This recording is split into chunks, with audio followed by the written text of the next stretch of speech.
I don't think a man could get into much trouble simply walking from 79 Wistful Vista to the Elks Club at 14th and Oak Streets, would you?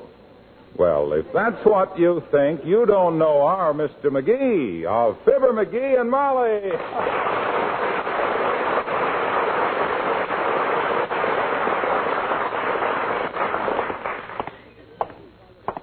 Oh, I had a Cocker Spaniel, and her name was Little Nellie. Used to roll upon her back so we could scratch her on the stomach. Oh, the monkey and the coconuts. Gotta get that pivot tooth tightened. Getting so I hiss like a skillet full of salt pork. If I ever get it. Hey, buddy. Who said that? Me, Mac. Over here in the doorway. Huh? Oh, hi, bud. If this is a stick-up, you need a little more experience. I'm flattered in the copper's arches. Nah. This ain't no stick-up, pal. I want to do you a favor. A likely story. Guys, don't stop guys in doorways to do guys favors. You think I just come in from Peoria on a load of hay or something? Not yet, brother. I know a city man when I see one. And what I got here wouldn't interest no yokels. What do you mean? What do you got? And if you're going to try and sell me a genuine sable coat that you smuggled out of Russia in a bucket of borscht, you're barking up the wrong citizen. Look, Mac, that hot fur stuff is strictly a racket, see? This is legit. Come here. I don't want to broadcast this. Okay, but I know. I've been waiting here all morning for some guy to come past that looks like he knew a real hand-woven Irish tweed when he seen it. Irish tweed? Yeah. Hand-woven? Yeah. No kidding. 3 bolts of the finest homespun Irish tweed that ever come out of Donegal, pal. Frankly, I smuggled it in, see? In that case, include me out, bud. Smuggling is illegal. It's cheating the government. Look, Mac, leave us be logical. Who is the government? The government is the people. Who is the people? Me and you. If we cheat ourselves, who cares? I got 3 bolts of Irish tweed you can have for peanuts. Me mother needs the money. Where you got it? Down the alley in there. Empty your rubbish can. Come on, let me show you. This is the greatest bargain.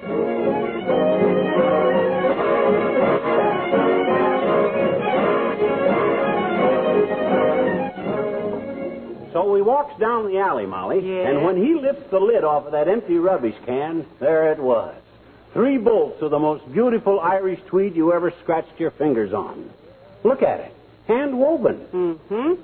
He says I could have the 3 bolts for $10 a bolt, and I played it cagey, see? I says it's too much, pretending I wasn't interested. Yeah. So he says if $10 a bolt is too much, I could have all 3 for $35. So I grabs it.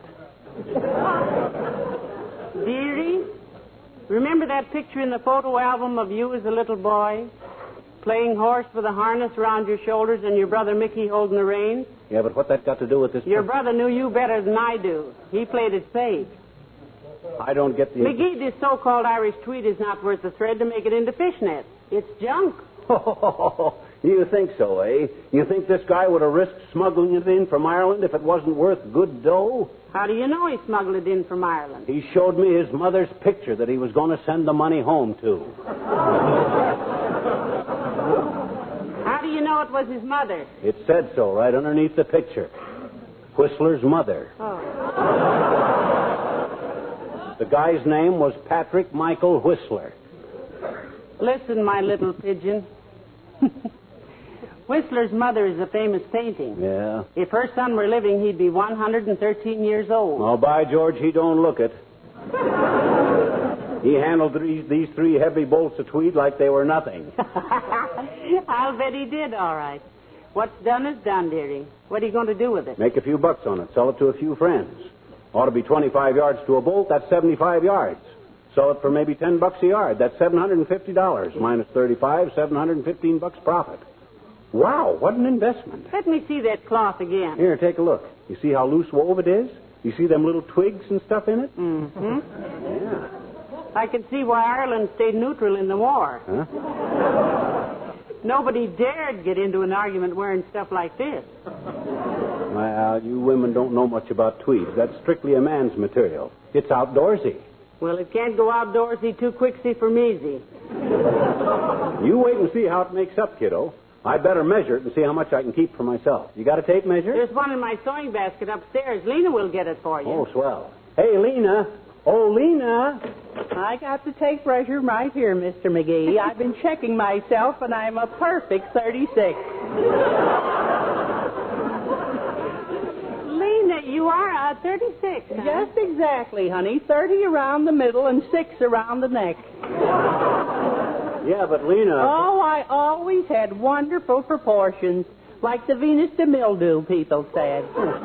You know, I won a bathing beauty contest once in Cleveland. You did? I was Miss Shaker Heights of 1926. I had a real good offer from the movies, too. Oh, not really, Lena. An offer from the movies. Yes, they wanted me to play opposite Barbara Stanwyck. They said they'd never seen nobody as opposite Barbara as I was. But did you ever actually work in pictures, Lena? Well, not actually, no. I didn't think it was dignified. They just wanted me to be a standby. Stand in? Yes, a stand-in. But that's not undignified, Lena. Lots of stand-ins have become stars, you know. Well, I wouldn't have, honey. They wanted me to stand in for a horse in the Skip-Along Hassity picture. Gosh, and I knew I'd never get to be a horse. No, you're a little dark for a Palomino, Lena. Okay. Hey, take a look at this Irish tweed material I just bought. Beautiful, eh? Is that Irish tweed, Mr. McGee? Yeah. Well, goodness me. Wouldn't my papa have loved some of that? He would, eh? Was your father Irish by birth, Lena? No, by extraction, honey. After he had his teeth pulled, he had the most beautiful brogue you ever heard. Well, call me unless you want something.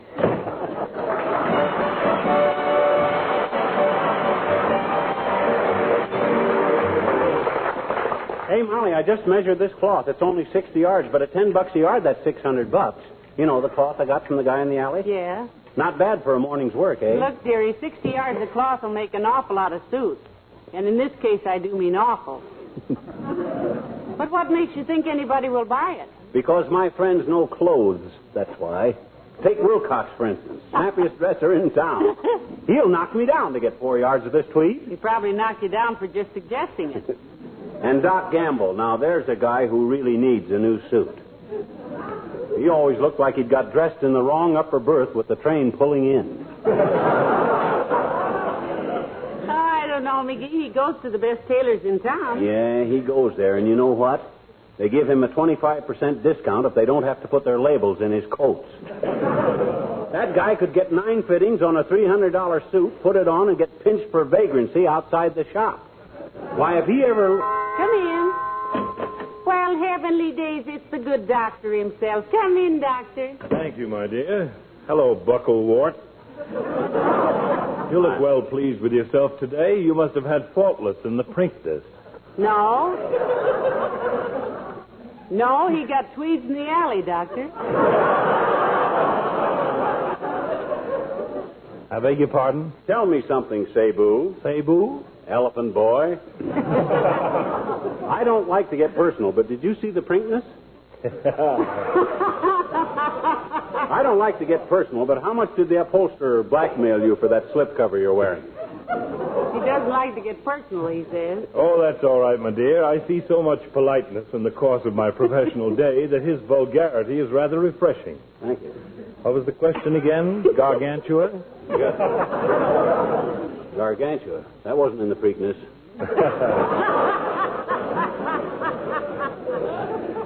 I was asking, my dear Medico, what you had to lay on the line for that double-breasted awning you got on. That beach umbrella with sleeves. I think that's a very handsome suit, McGee. Needs a little pressing, perhaps, but nice material. Frankly, my boy, it's none of your business. But this suit set me back $150. It has a concealed pocket in the vest where I carry a loaded revolver. So if you have any more insulting questions, I suggest you precede them with a brief prayer. I'm not being insulting, Fatso. I'm going to do you a favor. That's what Hitler said just before he marched into Poland. Well, show him the goods, dearie, and then jump back. Goods? Take a gander at this bolt of hand-woven Irish tweed, Docky. Imagine yourself in the Easter parade wearing a suit made of that. And the princess? Yeah. Why, you'd have every rich millionaire in town breaking his leg so he could get to know you. Mm-hmm. Irish tweed, you say? Yeah. Yeah, they made it strictly for export, Doctor. A proud people, the Irish. I see what you mean. Where'd you get it, Sonny? He bought it from a man in a doorway. From a guy that smuggled it in, butcher boy. Going to sell it at a sacrifice to a few close friends. And I haven't got a friend that's any closer than you are. $10 a yard, Doctor. I'll take 3 yards. What? You will? You mean you really like this material, Doctor? For my purpose, it's perfect. You see, I frequently have calls late at night. Have to drive out into the country. Bad weather, bad road. Oh, I get it. You want a material that's warm and wears good, eh? No, when I get stuck in the mud, I like to have something to throw under the wheels. Send it over to me anytime, McGee. Good day.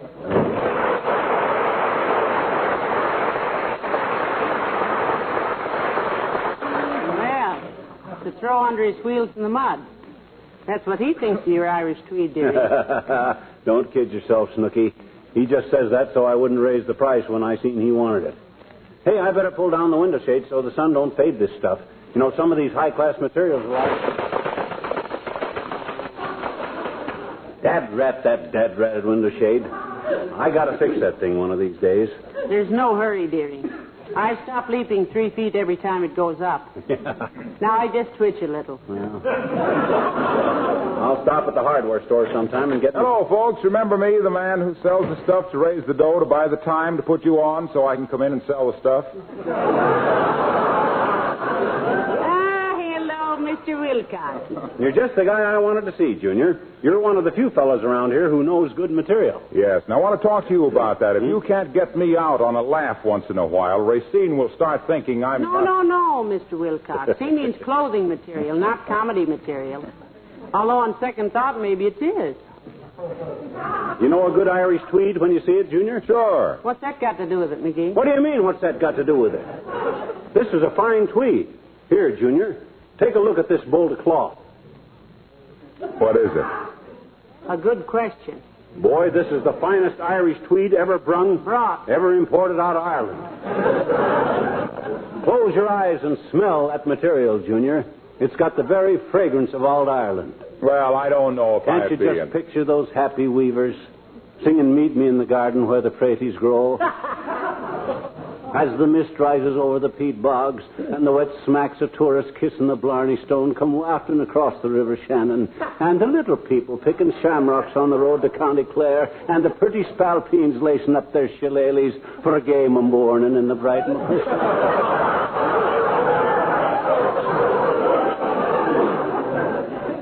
And Pat O'Brien jumps off the roof of Grauman's Chinese Theater. Well, it just smells like cloth to me, pal. Where'd you get it? He bought it from a man in a doorway. Son, I'm in a position to let you have a few yards of this at the reduced rate of $10 a yard. Oh, I don't think Now, I'd wait, be. boy. Don't give me your decision right off the bat. Think it over. Thought you were a little fanatic about quality merchandise. Oh, I am, After all, Mr. Wilcox, why is Johnson's wax so outstanding? Why, because it's the finest product of its kind, of course. Exactly. And what do you tell people when you sell it? Why, simply say that Johnson's wax is the finest wax polish that money can buy. I tell them it's a delight to the proud housekeeper, that it keeps floors, furniture, and woodwork bright, spotless, and gleaming, that it protects, beautifies, and preserves, that it makes a house a home and makes every shining surface reflect hospitality. That's what McGee means, Mr. Wilcox. Appearance is so important. Certainly. First impressions are lasting impressions. You go into a home that uses Johnson's wax, and you immediately get the impression of healthful cleanliness. Absolutely. Therefore, a coat made of this Irish tweed... I always say that Johnson's wax is the coat of armor that guards against dust and dirt and dampness. Yeah, but this tweed material is... For all wood and enamel surfaces, Johnson's wax is a must. The best housekeepers have used it for generations. How many pounds do you want? Better give us half a dozen, eh, Molly? Yeah, at least. Okay, I'll have Kramer's drugstore send them over first thing tomorrow. Thanks very much. Not at all, Waxy. Glad you told us about it. Come in again. I will. So long.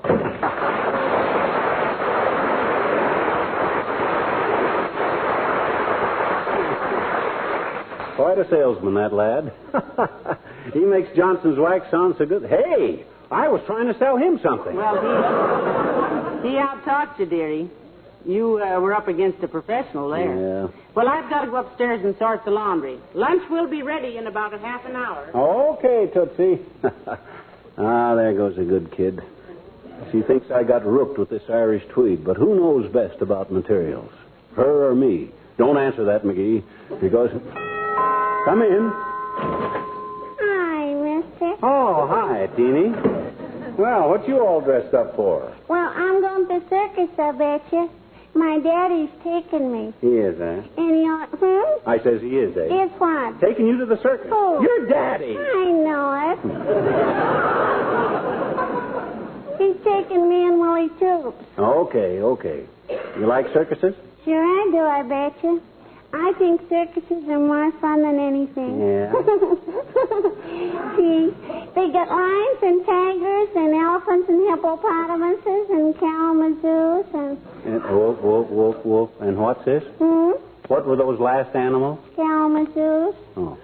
That's kind of like a big rabbit with little bitty front feet, and they carry their babies in their watch pockets.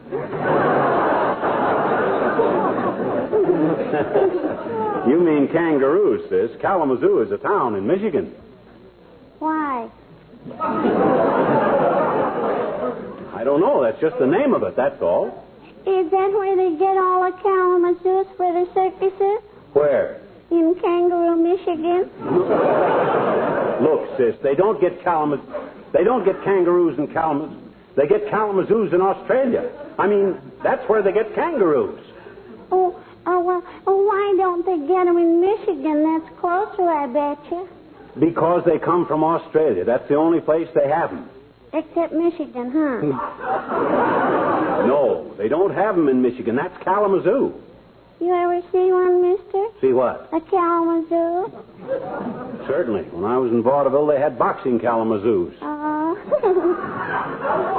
Had boxing gloves on their hind feet. I remember one time we were playing Kangaroo, Michigan, and the count... Now, wait a minute. No. Look, you better run along, sis.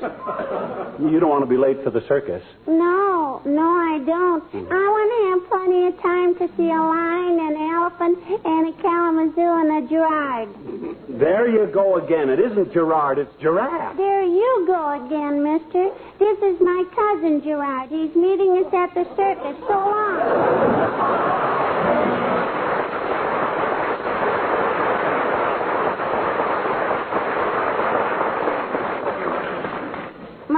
It was nice of you to drop in, Mr. Wimple. Thank you, Mrs. McGee. Lucky, too, Wimp. For you, I mean. I'm going to do something for you.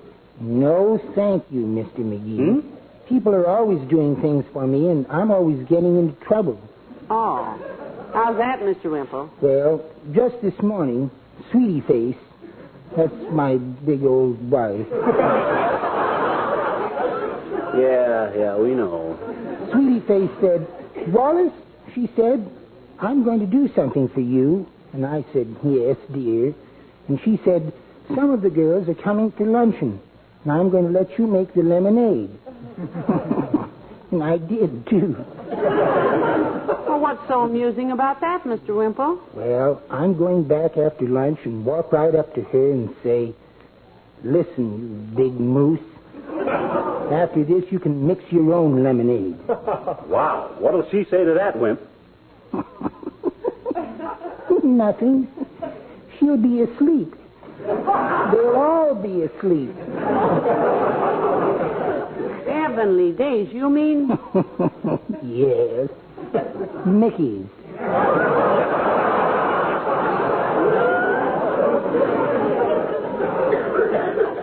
Well, look, Wimp, I got 3 bolts of genuine hand-woven Irish tweed here that I bought. From a man in a doorway. Yeah. You know anything about good Irish tweed, Wimp? No, I don't, Mr. McGee. Sweetie Face buys all my clothes. Really? Don't you ever buy any clothes for yourself? I bought a pair of gloves once. I got so tired of wearing those mittens with the string running through my sleeve.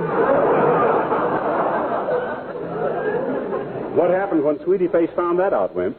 Oh, she just had a tantrum, Mr. McGee. She snatched my bird book out of my hand and hit me on the head with it. Your what, Mr. Wimple? my bird book. You see, I had been reading about the silver-crested whickey of Pennsylvania, which builds plumbing into its nest with soda straws. And then when May I come in? You are in with. That's somebody else. Oh, excuse me. Dear Mr. Whipple, come in. My gosh, Latrivia. Hi, Latriv. Hello, Mr. Mayor. Hello, Molly. Hello, McGee. And Wallace. Good day, Your Honor. Haven't seen you since you sneaked out one night and met me in the Chinese restaurant, Wallace. I hope there were no unfortunate repercussions to that event. Well, there were, but they've healed up now. Like Chinese food, Your Honor? Very fond of it, Molly. In fact, I learned how to cook rice myself. Well, you give me your recipe for rice, and I'll give you my recipe for hot chocolate, Latriv. What's your recipe for hot chocolate, Mr. McGee? I take hot chocolate, I take chocolate and heat it.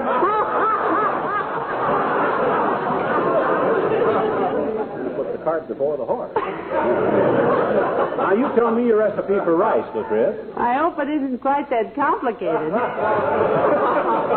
Yes, I hope so, too. Oh, it's very simple, Wimple.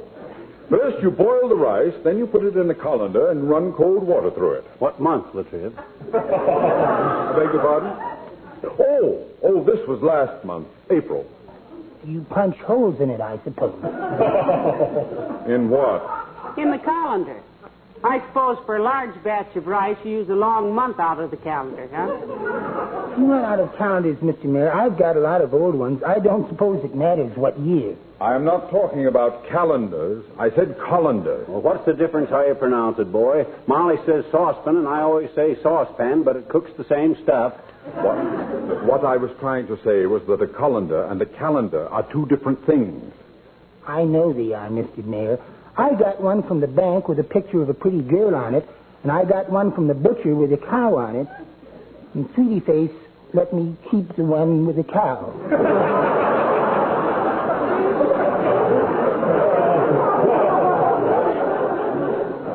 Look, when I said colander, I didn't mean I cooked the goose. Cooked the rice in the calendar. A colander is a hole with bowls in it. A bowl with holes in it. Oh, now, come now, Mr. Mayor. Don't get so excited about it. Every cook has his own way of doing things. If you want to punch holes in the calendar, I'm sure... I don't punch cows in a colander. I mean, when I cook rice, I run through some cold water. I mean, I run some cold calendars through water through... Eat?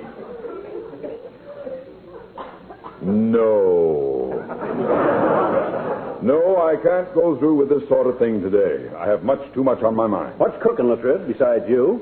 Oh, we have a small crime wave going on in town, McGee. A series of robberies. Heavenly days, robberies. Any very big ones, Mr. Mayor? No. As a matter of fact, these burglars don't seem to have much judgment, Molly. Last night, they broke into the Wistful Vista Sack and Bag Company and took a truckload of burlap. Burlap? Yes, and they've been selling it to people around town as Irish Tweed. For $2 a bolt. $2 a bolt? Hey, the dirty crook! Where'd I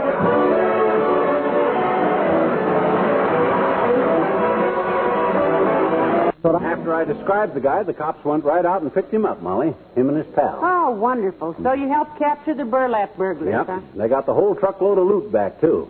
And you know what I'm going to do with the reward? Reward? Yep. I'm going to give it all to you, kiddo.